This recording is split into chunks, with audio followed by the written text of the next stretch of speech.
A very special department is the hand painting section, which has remained indispensable, even in the age of full automation. Here the smallest printing errors, often only visible under a magnifier, are corrected by hand. The metal and plastic bodies undergo a post-processing step, shown here by the example of an ICE power unit.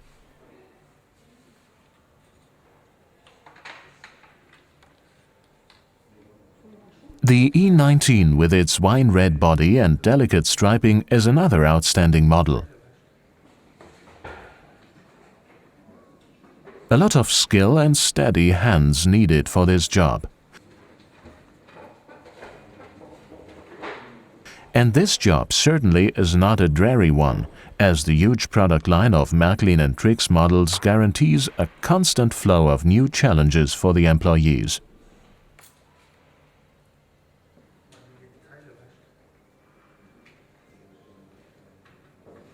What comes to your mind when you hear the word decorative boiler rings?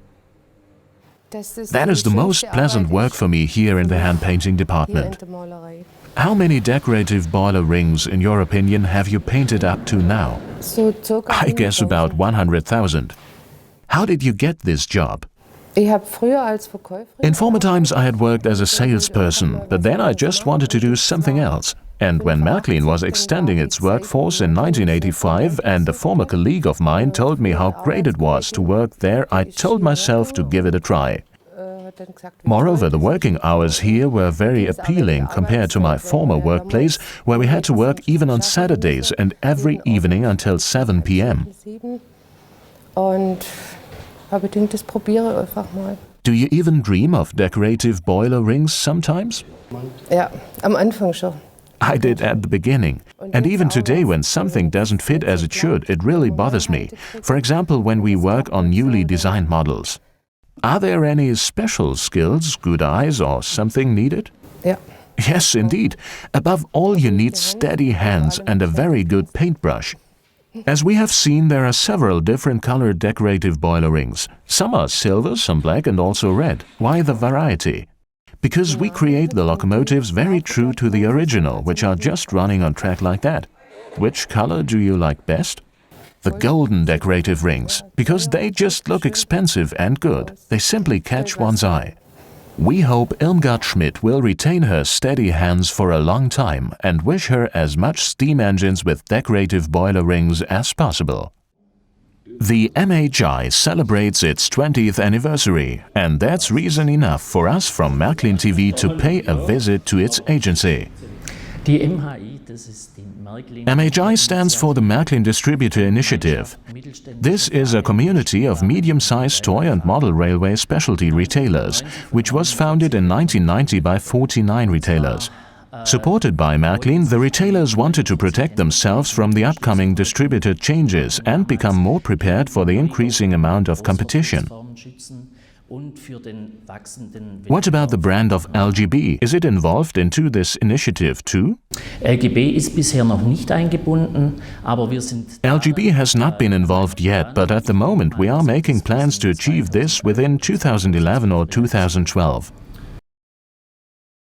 Does the MHI bring any advantages for Maerklin and Trix Club members? Yes, the MHI distributors are of course there for Maerklin insiders and Trix Club members. They are representatives. Club members can hand them their order forms and purchase the exclusive club models. But besides the regular range of products including locomotives, cars and train sets, for the last 20 years the MHI specialties have become mostly tin plate replicas. They have produced some genuinely beautiful and for some collectors even coveted models. For example, the Yolanda, produced on the occasion of the 150th anniversary of Maerklin. This year there will be an anniversary model steam engine. Which model was chosen and why? The anniversary model is the Series 01-118, which was chosen for production by the MHI Executive Committee. This model is produced for the anniversary year of MHI. For the 01-118 has a birthday to celebrate itself. It was put into service in 1935 and has been operating constantly until now, in the long run as a museum locomotive at the historical railway in Frankfurt. But now let's just have a look at the prototype of the 01-118. Built by Krupp in Essen, the locomotive started its career the 2nd January 1935. After World War II, it remained at the German National Railway Deutsche Reichsbahn. In November 1981, the locomotive was sold into Western Germany. Since that time, it is operating as a museum locomotive and has turned into one of the most beloved steam engines in Germany. These were really impressive pictures. What special features does the model offer? The main special features are a change in shape concerning the tender and the smoke box door. Moreover, the model has been produced as special series, like all the other MHI models, which means it is a limited edition. Just like every high-class Maerklin model, it was complemented by authentic locomotive sounds, including all kinds of noises like the whistle, for example. We have let the first sample of the 01-118 run a lap on the small test track of the World of Experiences. Maerklin employee Roland Schum is controlling the new locomotive by using the mobile station. This locomotive is really worth looking forward to, mostly because even devotees of Era 5 may let this museum locomotive run realistically next to their ICEs.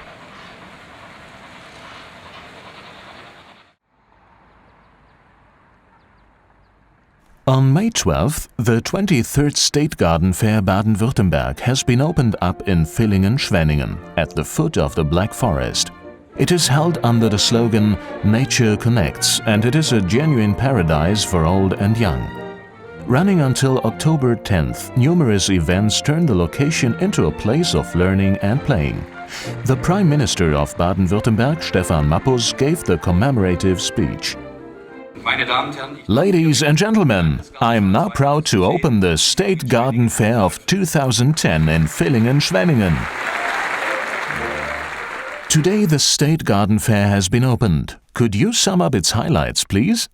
Well, we are a kind of feel-good oasis that stretches across an area of 24 hectares. It is divided into 3 park areas: a Neckar Park, an ancient municipal park including a chestnut alley of almost 300 meters, which is most pleasant when the sun burns down, and a nature sanctuary. Furthermore, we are a state garden show offering a lot of single attractions. This includes the smallest canyon in Baden-Württemberg, a playground for children where they can climb across. We also offer the longest marble run in Germany, measuring more than 200 meters, an accessible polder where visitors can get information about forest, and we exhibit several interesting art objects. The river Neckar has its source in the middle of the fairgrounds, a feature that no other German state garden fair has offered yet. A large cuckoo clock is located next to the Neckar, whose cuckoo calls every 15 minutes, reminding of the Black Forest clock industry, which has its origins in this region. Our location possesses 2 model railway layouts, one built in HO scale that was installed inside the polder, and a large garden railway with a track length of almost 400 meters, being a special delight for the children. Prime Minister Mappus made time for a brief tour of the fairgrounds. In the accessible polder, he informed himself about the forest theme. After the retinue had passed on, we also had a closer look on the exhibition hall ourselves. The forest is a very interesting theme. Here on this layout you have reenacted several scenes. Could you explain us their content? On this layout, we want to show the way of the timber to the sawmill. We would like to bring the whole process closer to the visitors, because most people don't realize what different aspects are linked closely to the forest. Thus, we wanted to present the timber forest cluster, as it is called in our trade language. More precisely, that means how the whole process begins in the forest and how it is finished in the sawmill. At the same time, our layout shows certain scenes out of the forestry and its everyday life, for the forest is more than just a bounded factor. Forest administrations have always delivered great contributions to state garden fairs, and facing that fact, the ministry decided that there would be a contribution on this year's garden fair as well. So we thought about it together and eventually decided to build this colossal polder, which we are standing in right now, and in my opinion is a quite amusing thing. There has just been a man in here who wondered what this huge pile of wood was all about. But the real clue is that, since this polder is actually accessible, it creates a great space for, among other things, the model railway, special events, exhibitions or a green classroom. There is traffic on the Maerklin K-track. The layout is really worth seeing and offers the model railway devotees a lot of excitement. Having dealt extensively with the forest theme, the next outstanding model railway attraction is a wonderful LGB layout. Here, the Garden Railway friends Brigachtal have created what numerous LGB fans have always been dreaming of. A garden railway whose tracks lead through a wide range of scenery. This layout is now running the first day. What is your first impression so far? Super. Just great. The weather is all fine. Against all the alarming forecasts, it has hardly rained so far, and there are many spectators watching today. On the layout, everything runs smoothly, except for some trains derailing occasionally when children throw stones on the tracks. But LGB is quite robust. It can't be seriously harmed, no doubt about that. So would the railway still run in heavy rain? Yes, as long as there are any spectators standing in front of the layout, we let the trains run. We personally are not bothered by the train, for we can take refuge under a shelter, so it's not a big problem after all. Which trains are running on this layout? We have a mountain course where the Russian railway travels along. Around this course we have a flat area where standard gauge vehicles are operating. The layout appears rather sparse, as the severe winters at the foot of the Black Forest limit the growth of the vegetation. But within the next few weeks, a return to green nature is hoped for. An impressive special feature of the layout is the mountain course, uniting lots of classics of the LGB program. Of course, the legendary model of the Russian railway crocodile is a can't miss at this party. It is now pulling a heavy freight train across an imposing viaduct. Indeed, one would like to never lose the sight of this remarkable train. Of course, the State Garden Fair is not only worth seeing just for garden railway fans. Everyone who is interested in beautiful green spaces is able to enjoy the colorful flora at this location. Come and visit too.